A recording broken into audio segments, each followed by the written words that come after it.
When I was a little girl, one of my absolute favorite things was when the book order arrived. I don't know if you had this at your school or not, but we had these scholastic book orders, and we would open up the little pamphlet and I would circle the things that I wanted and I'd give it to my mom, and I would hope that she would choose that we were gonna buy every single thing that I circled. Usually I circled a lot, so she didn't always buy every single one of them. But one of the things that she prioritized in our family was books. She knew that developing a love of reading at a really young age and building an excitement around books was important. And I'm trying to do the same thing with my kids, and I think so far I have succeeded. And now as an adult, I find the same excitement getting a new box of books when it arrives in the mail, like whether I'm ordering books from thrift books or I'm ordering books from Amazon even, or I go to a thrift store and I find a whole bunch of, inexpensive books, or if I buy books that are brand new. And my latest book order just came in. Now, it's not a Scholastic book order because I'm not ordering from those anymore, but I am ordering some books from Usborne Books, which is now PaperPie. I have been ordering from them for years, and I cannot wait to show you what I got today. Welcome back to my channel. I'm Jess from the blog siloandsage.com, and here we talk about cultivating your home.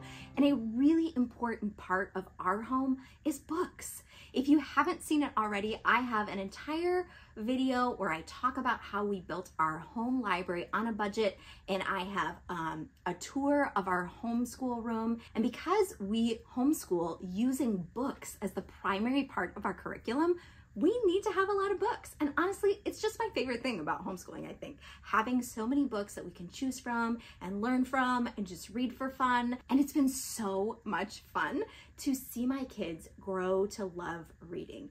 Even my kids who didn't love it at first, even the kids that struggled a little bit at learning how to read, seeing them spend hours and hours curled up in their bed reading a book is like, it just makes me feel so good as a mom, because that was one of my favorite things to do as a kid, is to just, hole away in my room, or the weirdest place I ever did this was in a bathroom cabinet. I don't know why. I would take a flashlight and I would go into this bathroom cabinet and I would read books for hours, and I'm sure people came in and used the bathroom, but I just did it anyway. But I love seeing them just, hide away for hours to read a book because they're so excited about it. So building up a home library is really important to me. And not just a home library of like random books, but a home library of really quality books. And I've been buying from Usborne Books, which is now PaperPie, for years because they have some of the best quality books that I have seen, especially their nonfiction books. Their nonfiction books are some of my absolute favorites. Like, I order nonfiction books from there more than anything, I think. So I got a big box, like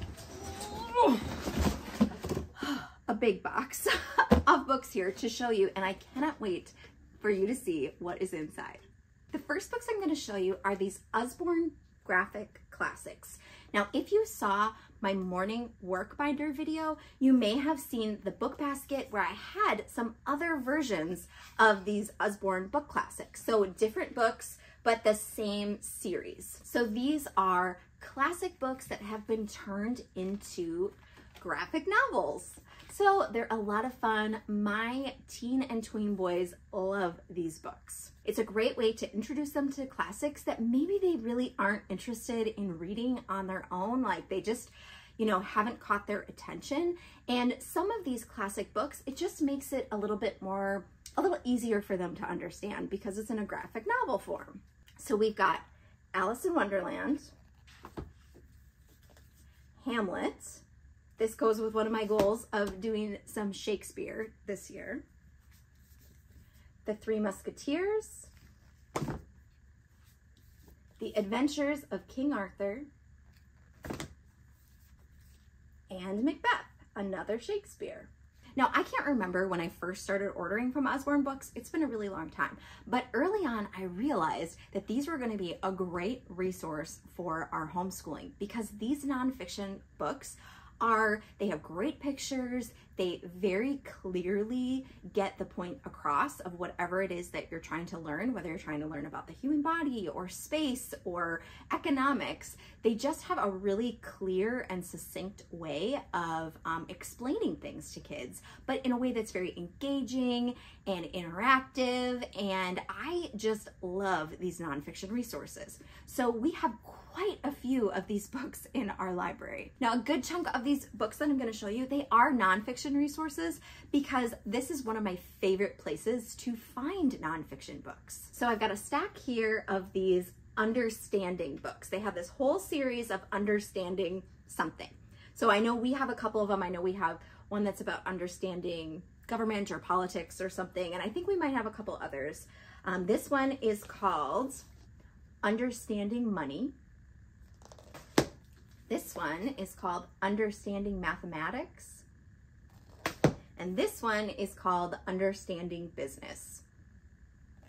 So I really like to pull these into different unit studies that we're doing. Like if we are doing a unit study about money, or if we're just like having a conversation about money, I might pull this out and, you know, we can talk about credit ratings, we can talk about banks, we can talk about different forms of money and debt and bills and all sorts of things. And it just adds a little bit to the conversation, adds a little bit of education. My kids actually really enjoy picking these books up and reading them on their own, especially my middle and high schoolers. Like this is just a really easy way to understand these concepts that can be really complicated. So even though these maybe aren't like high school level books, these are great resources even for high schoolers because they break these concepts down in a really simple way that's easy for anybody to understand. And honestly, like I read through these things and I understand things better. We have quite a few of these illustrated dictionaries, and this one is the Illustrated Dictionary of Chemistry. And since my oldest is doing chemistry this year, I thought this would be a great addition to the resources that we're going to pull from. I like how simple they are in this series, and the clear pictures and definitions of things. Just a really great resource to have. This is another book that is in a whole series. We, I think, have every other book in this series, but I noticed this one when I purchased this order last time, and I thought, we actually don't have this one. So I know there's one on writing your own scripts, writing and drawing comic books. I think there's one about poetry. There's a couple others. I can't think of them off the top of my head, but this one is Write Your Own Story Word Book. And these you can use, like if you wanted to, you could have your child write directly in here, but you don't have to. You could have them write on paper. You could have them just use this as a reference. My kids don't write in these because we use them for multiple kids, but this is a great book about adding different words to your stories, making them more descriptive and exciting, and it just gives great like writing prompts and just helps you in teaching your kids how to write well. So this will be a great resource for having in our language arts this year. Now, since most of my kids are in middle and high school this year, we are talking a lot with them about what their future goals are. Now, obviously, I don't expect any of them to know what it is that they want to do with the rest of their lives right now, but we want to have those conversations. We want to start getting an idea of what would they like to do with their lives? What do they think their job might be? What do they think God has called them to do in their life in the future? And so I have collected a bunch of books that kind of give them some ideas of what career options they could have. We have some books on entrepreneurship. We have books on starting your own business. We have, you know, just books on the future and what it would look like to live on your own as an adult and have a job in the real world. And sometimes I think kids just don't have a good idea of what options they have. So this series I'm really excited about because even though these are picture books, I think these will be great for even my middle and high schoolers because they give them an idea of what kind of jobs they might want if they like a specific thing. So this one says, I like the performing arts, what jobs are there? So it gives them some different ideas. Stand-up comic, dance company, artistic director. And then it also talks about, in the corner, it says the best and the worst parts of my job. So it could be, you know, showing them how, like, realistic things about this job. A pop singer, a music producer. I don't think any of my kids are going to be pop singers. Professional actor. Just gives them some really good ideas of, like, if you do enjoy theater, where could you go with that? What could you do with it? And not just an actor, but a lot of different options. So that's what this one is. I like performing arts. What jobs are there? I like animals. What jobs are there? I like sports. What jobs are there? This one is great because I think a lot of kids, they think, oh, I like basketball, I should go play in the NBA. But it gives other options. Sports team manager, adventure guide. That one is awesome. Olympics event coordinator, personal trainer. So it gives them options outside of, like, the first thing they might think of, which for a lot of kids would be like, I'm gonna go play for the NFL or something, which is not really realistic for most kids. I like art. What jobs are there? I like space. What jobs are there?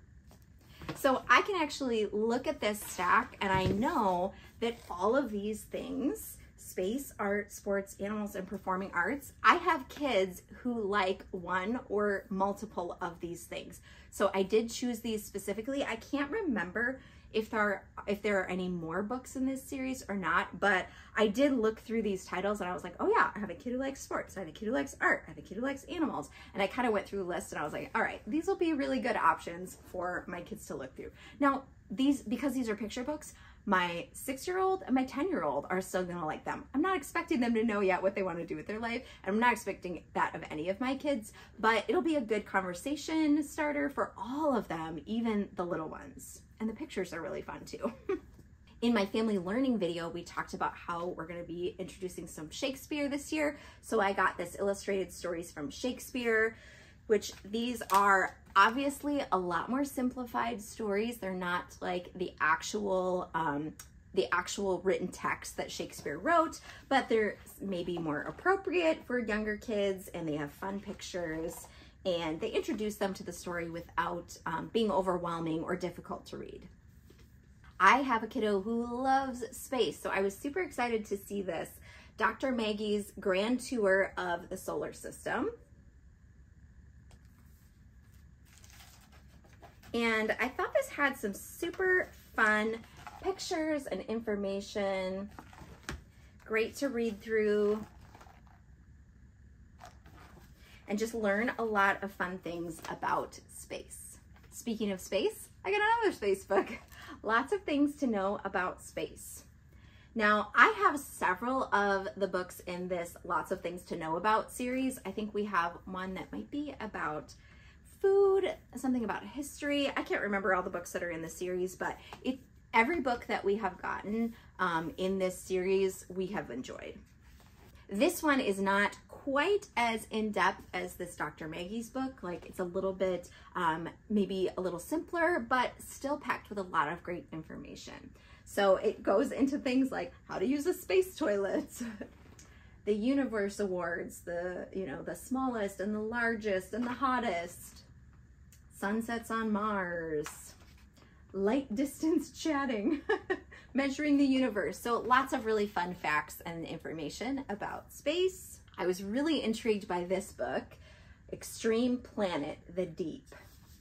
So it's a lift the flap book that goes into, if I can open the flaps, down under the ocean and the midnight zone, journey to the deep, all different facts about the ocean and things you're gonna find there, great pictures, and then lifting the flap so it's interactive. And so it's just packed with information. What I love about their Lift the Flap books is that even though they might seem like they're geared toward younger kids because they're lift the flap books, they actually are so packed with information that they're great for older kids too. So my middle and high schoolers even will pick this up. So one of the things I really like to do with books that I don't have a specific purpose for, so we aren't necessarily like studying the ocean together or anything this year, but what I will do with this book then is I will just set it out on the table. Now, some people call this strewing.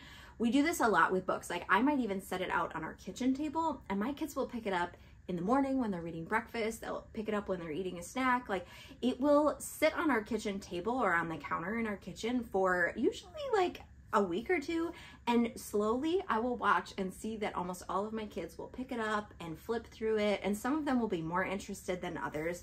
Or we have a coffee table down in our family room, schoolroom, and they will pick it up and look through it and read it. So I find that when there's not a specific, like we're not actually studying this subject right now, we're not really studying this topic, so I will just strew it. I will leave it out on the table for them to find and to pick up on their own, just to introduce them to the topic or to let them dive into it a little bit on their own without me having to like teach them anything. We have another one of these life-size books, and it is so fun because they actually show the animals life-size, like parts of the animals life-size. So this one is about deadly animals. We have one that is, you know, just, I don't know, there's like pandas and giraffes and lions and things in it. But they also have some that are about like dinosaurs and baby animals. But my 6-year-old really loves these life-size books. And you can see in here, oh, this one, they'll open it way up and there's a shark's mouth, how big it really is. So they can actually get a good picture, because when you're looking at a book, it can be hard for kids to like picture that in their mind. Well, how big is this elephant really? How big is an elephant's foot? How big is a tiger's mouth? So they also give you the measurements based on this book, which is a foot. And so they show you exactly how many books it would take. So you could even like show your child on the floor how big that would be. And not every picture in here is life-size, obviously, but like here, life-size Burmese python. So I think my kids will love this, especially because boys and deadly animals, that's a good combination. If you're watching this video right when it comes out, PaperPie is running a site-wide sale up to 30% off pretty much everything on the site, and it runs through September 15th. The link will be in the description for you to check it out, whether you're watching it right when the sale is happening or later on. Explore America's Wildlife. I am very excited about this book. It has lots of great pictures and information. My kids love to learn about nature. This would be a great one to bring into our nature study. To, you know, if we read about a particular animal in this book, we can pull out some of our resource books and, you know, our nature journals, and we can tie this into our family learning time and learn together about specific animals or other things in nature. Now, nonfiction is what I go to the most with PaperPie. Like, I love their nonfiction, but my kids have really enjoyed some of their fiction stories as well. So this one is a series, Epic Historic Adventures. I'm actually going to see if I can open this up really quick. Now, I have a kiddo who's really into historical fiction right now, and this is actually kind of a first. Like, I have read them a lot of historical fiction. We read a lot of it together in our family learning time, but most of my kids so far have been really drawn to like fantasy books. And so I've been trying to expand them into some different genres, but one of my kids suddenly is really into historical fiction. Just the other day, he was like, "Mom, do we have any more books about the Civil War?" And I was like, "Yes, we do," but he was actually looking for historical fiction novels about that. Books like the I Survived books, the Dear America books, any books that are, you know, telling a story about someone who lived during the time of a war or something like that. He loves those books. So I think he'll really enjoy this one, this whole series. This one is Epic Historic Adventures, The Boy and the Spy. This one is set in World War II. Epic Historic Adventures, Fearless Frederick. This one is set during 1910, the Great Flood. Epic Historic Adventures, A Great Escape. This one is set during Cold War Germany. This one, if you have never seen the Shine a Light series from Usborne, they are so fun. You can actually get a flashlight, and there are certain spots where you hold the flashlight underneath the page and it shows you a different picture. So it's like secret and fun. So this one is Secrets of Animal Camouflage. I like the pictures that they have, and then obviously like they have these pages where you shine the light behind it and something else is like, oh, this is a surprise that there's something fun there. So I'm really excited about this. I think my 6-year-old will love this book. This book I thought was really fun. It's called Bears Don't Read. Obviously it's not talking about don't read, it's actually encouraging reading. And I just thought the pictures were so fun, and it just looked like a cute little story, and I'm super excited about it. I think my 6-year-old will like this one, and probably my 10-year-old will really enjoy it too. Years ago, when I realized I was buying so many books from Usborne, I became a brand partner. I've never done any like parties or anything. I mostly did it so I could get my own discount for myself and be able to give books as gifts and to build our home library on, you know, a bit more of a budget, because it is an investment to invest in these kind of books. But I see it as a long-term investment, because these are the books that we go back to over and over and over again, especially the nonfiction books. So when you order a certain amount each time, they offer you a couple books on a customer discount. So you get the books for a really great deal. Now, sometimes the books are like baby books, like board books that I'm not interested in. Sometimes I'll pick them up as a gift for, you know, a niece or a nephew. And sometimes the books are really great.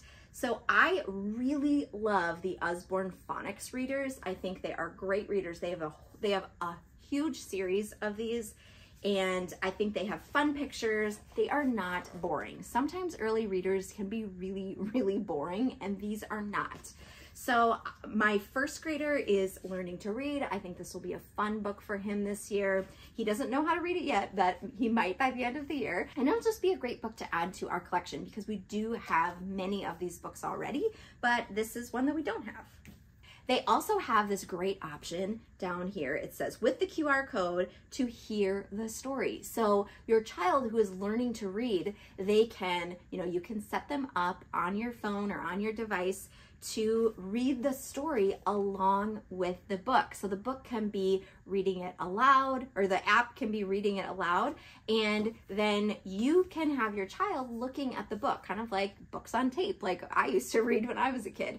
So I love that they have this option for these readers, because it just helps them to start to recognize words. So even if they aren't reading yet on their own, or if they are, they can kind of self-correct as they go. So they will be reading along with, you know, the book that they're listening to, and they might notice, oh, here's a word I didn't know, but after it's read aloud, they start to recognize it. And it just helps them to connect the words they're reading with the words they're hearing.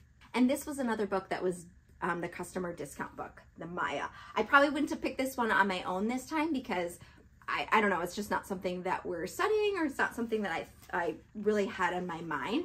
And it's definitely a simpler book, a more easy reader. So what I like about nonfiction books that are easy read like this, like my 10-year-old, obviously this is going to be a very, very simple read for him, but that means that the content is going to be really, really easy for him to understand. Now, while he might not pick up a book that's like on his reading level about this topic, he probably will pick this up because it's such a quick and easy read. So he'll learn a little bit about the Maya, and he'll, you know, flip through it and learn some facts and then be done. And it doesn't have to be like a big lesson. It doesn't have to be a big struggle to get through the book. It just makes it quick and easy, and he learns something while he's reading it.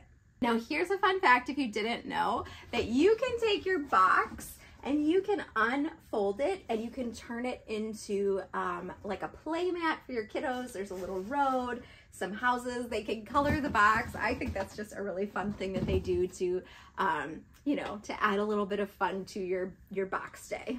Now, if you haven't already, make sure you go back and watch my video about how we build our home library on a budget, because Usborne books, well, like I said, these are an investment. These are investment books that we're gonna keep for a really, really long time, but we really do buy the majority of our books used. So make sure you go and check out that video, because that will help you if you're wanting to build a home library too, and it will help you give you some tips on how you can build a home library on a budget.